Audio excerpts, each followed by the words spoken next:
I got an IUD this week. Yeah, I am not seeing anybody right now, but you know what they say, dress for the job you want, right? Not the job you have. Yeah, I'm single, if you can believe it. And being single, it has changed my priorities in a way that I'm not super proud of. Okay, I'll give you an example. We all remember 2 years ago, the racial uprising, right?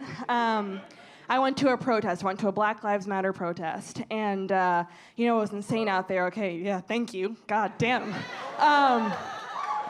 No, we go to this protest, and it's crazy out there, right? We got like tear gas going, sirens, cops are there. It's really dangerous, really crazy. And this one guy, he's getting arrested, okay? And as the cops are pulling him into the car, okay, he's screaming at the top of his lungs, call my girlfriend, and reciting her phone number to the crowd, okay? At that exact moment, a can of tear gas comes sailing through the air, hits me in the leg, and I'm down on the ground, okay? And as my friends are dragging me to safety, the only thing I can think to myself is, oh my God, he memorized her number? That's beautiful. Feels like I'm not asking for too much, you know what I mean? Yeah, it's tough being single. It feels like the guys that I'm trying to see, they're not really trying to really get to know who I am, right? They don't really want to get to know the real me. I hooked up with this one guy, and he texted me afterwards. He said, "You're the kinkiest girl I've ever been with." And I said, I know this text was not meant for me. And I knew that because at the time I had my arm in the sink and I was soaking off a Band-Aid, okay? Because I was too afraid to take it off because of the pain. So that just wasn't true. That just wasn't true. I've been trying to mix things up, been trying to change up my luck, see if I can get some. And I asked a guy out recently, and I realized I sound a little needy. I sound a little desperate in a way I'm not super thrilled about. I sound like a white woman with a pyramid scheme. Sat the guy down, said, hey, Bessie, this will only take 5 minutes of your time. And ultimately, it is an opportunity for growth, right? We start now, in 6 months, we're taking it far. But there are also part-time options, if that's better for you.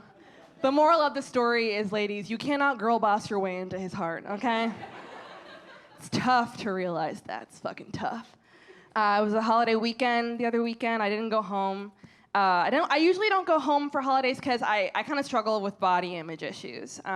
And whenever I go home, they're always talking about how small my mom is, okay, and like how much smaller she is than me. And it's not too bad. I mean, they're not wrong. She does look very skinny in her urn. She's about that big. Don't get much bigger than that. I see some concerned faces, but listen up, okay? Listen up, I'm giving you a great tip right now. Throw away those diet pills, okay? Throw away those shakes, okay? Because cremation burns fat. Anyway. Yeah, I do have some body image issues. And I always worried that it would come up in a relationship, right? But I can confidently tell you that I have never been broken up with for my body, okay? I have only been broken up with because of my personality. I've only been broken up with because of who I am. So, when you get broken up with for your body, it's a little bit easier because you can always go out and get a revenge body, right? It's harder to get a revenge personality, isn't it? But I have been working on one. I've been working on a revenge personality, and I wanted to show it to you guys and see what you think. Okay. My revenge personality, I'm thinking, is just gonna be a really cool British girl, okay? And this is how it is, okay? So instead of when my boyfriend's mean to me, instead of being like, I'm gonna kill myself, I'm gonna be like, hey, that really wasn't rock and roll, was it? Really not rock and roll at all. And then, if we have sex for the first time, instead of being like, I'm gonna marry you, I'm gonna watch you die, I'm gonna say, hey, that was pretty rock and roll, wasn't it? Pretty freaking rock and roll. Yeah. I want to talk to you guys about something that's important to me. Okay, I want to talk about voting for a second. So, yeah. Guys, we've got less than 100 days, okay, until the midterm elections, okay? It's quickly coming upon us, and I'm Gen Z, and Gen Z is kind of famously skeptical about voting, and I get it, because for a long time I was the same way. I kind of approached voting the same way that I approached Hinge and dating apps, right? Like, ultimately, just pick the dude you are least afraid to be in an elevator with and move on. You know what I mean? But I actually think that Gen Z can create more change than we might otherwise think. I was thinking about it the other day, and I realized that Gen Z got rid of skinny jeans quicker than Abraham Lincoln got rid of slavery. You know what I mean? He kind of dragged his feet a little bit. Did he not? He did. He took his time. But Gen Z, when we see a problem, we immediately eliminate it, right? Like, it took probably a good couple hundred years to get rid of slavery. Took a couple hundred years for women, some women, to get the right to vote. Took hundreds of years for the US to become an independent nation. Gen Z got rid of wearing bras, drinking